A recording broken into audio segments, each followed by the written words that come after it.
Hugh Jackman returns this weekend once again as the X-Men's Wolverine. And this time they've got a much better respected director and they're adapting one of the favorite stories of the classic comic book hero. But is it enough to make everyone forget about the abysmal X-Men origins? Find out in our review. When you make a movie about a comic book character like Wolverine, there's a few things you need to check off your list to make it a successful film. You need an actor who perfectly embodies the character. Check. You need a story that shapes and affects the character in a meaningful way. No! Can't hide. And lastly, you need amazing, jaw-dropping action scenes. Check. Hugh Jackman's turn in the newest release, The Wolverine, is the movie fans have always wanted for the character ever since he first graced the screen in the original X-Men. After a tragic character arc in X-Men Origins Wolverine, Logan is back in brilliant form and in one of the fans' most beloved story arcs for the character. Taking place after the events of The Last Stand, Logan is a broken and defeated shell of his former self.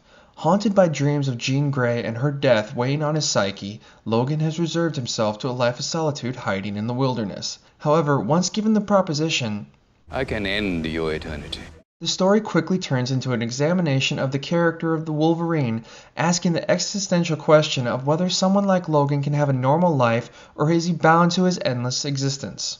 The story is a wonderful mark on the character's storied history, and it's easy to see why this is one of the Wolverine's most lauded tales. Hugh Jackman continues to dominate the role he was born to play, adding depth and layers to the gruff character that fans have come to know and love. The moment when Logan's healing abilities fail him is as stressful for the audience as it is for the character, and Hugh Jackman's expressive face and body language display the same concerns and fear that we're experiencing watching him play off screen. Jackman's presence on screen is second to none, with his performance bringing us some of the best fist-pumping and just plain yeah moments I've had at the movie so far this year. James Mangold, the man who brought us the highly underrated 3:10 to Yuma, steps into the director's chair and does a fantastic job keeping the frenetic energy of the character contained on the screen. Despite the numerous fights and epic size and scale of some of the set pieces, the camera never loses focus, and unlike some other recent action movies as of late, it's easy to keep up with the overabundance of action and effects on display.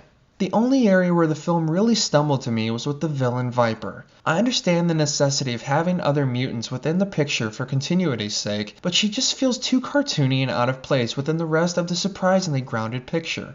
Her character almost didn't even need to be a mutant, as most of what she does could have been accomplished with much more menace had she simply been a human character. The Wolverine is the Wolverine movie fans have always wanted, and the wait was well worth it. The story is absolutely fantastic, and the overall character arc is highly rewarding for fans of the series.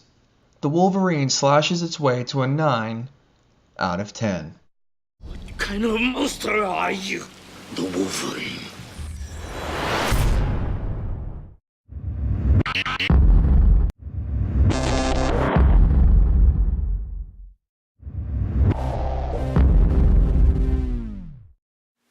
Also, just on an extra note, for those of you who love to run out of the theater as soon as the credits start rolling, be sure to stick around. There's about 2 minutes in, there's a very, very awesome scene that directly leads into X-Men Days of Future Past that if you're a big X-Men fan and been keeping up with the films, you definitely don't want to miss it. So definitely stick around for that. It's definitely worth the wait.